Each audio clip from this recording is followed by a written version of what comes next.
Class 10 Kamrup ডিষ্ট্ৰিক্টৰ টেষ্টৰ এই প্ৰথম MCQটোৰ এনচাৰ কি হয় এই ভিডিঅ'ৰ জৰিয়তে আমি চাওঁ হা। ইয়াতে দিয়া আছে যে 2n+1 আৰু 2n+2 হোল স্কোৱাৰৰ মাজত কিমানটা স্বাভাৱিক সংখ্যা আছে য'ত n এটা স্বাভাৱিক সংখ্যা। ইয়াতে আমি nৰ যিকোনো এটা ভেলু ধৰি ল'ম, যেনেকৈ nৰ যদি ভেলু আমি 1 ধৰোঁ তেতিয়াহ'লে টুৱাইছ n+1 হোল স্কোৱাৰ মানে কিমান হ'ব। এইটো যদি 1 হয় 2 গুণ 2 2 1 3 তাৰমানে 3 স্কোৱাৰ হ'ব। 3 স্কোৱাৰ মানে কিমান 9। আকৌ যদি আমি 2n+2 হোল স্কোৱাৰ লিখোঁ তেতিয়াহ'লে কি হ'ব, এইটো যদি 1 হয় nৰ ভেলু 2 গুণ 2 +2 2 2 4 4 স্কোৱাৰ হ'ব। 4 স্কোৱাৰ হ'লে কিমান হ'ব, ইয়াত 16 16 হ'ব।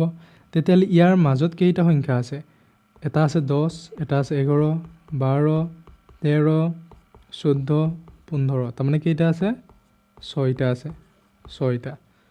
এতিয়া যদি 6টা আছে এই 6টাটো nৰ ভেলু যদি আমি 1 বহাওঁ, nৰ ভেলু 1 কোনটো ফৰ্মুলাত বহালে 6 ওলাব সেইটো চাওঁ আমি।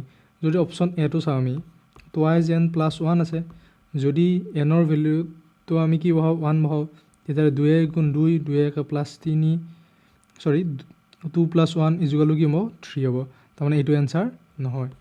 যদি আমি বি এনচাৰটো চাওঁ টুৱাইছ n+2 ইজুকেল টু কিমান হ'ব 2 গুণ 2 আৰু ইফালে থাকিল 2 2 2 কিমান হ'ব 4, তাৰমানে এইটো এনচাৰ নহয় কাৰণ 6 হ'ব লাগিব আমাৰ এনচাৰ। চিটো চাওঁ আমি 2 × টুৱাইছ n+1 এতিয়া কি হ'ব 2 2 গুণ 2 +1 তাৰমানে 2 গুণ 2 1 3 3 2 গুণ 6, তাৰমানে এনচাৰ কি হ'ব চিটো।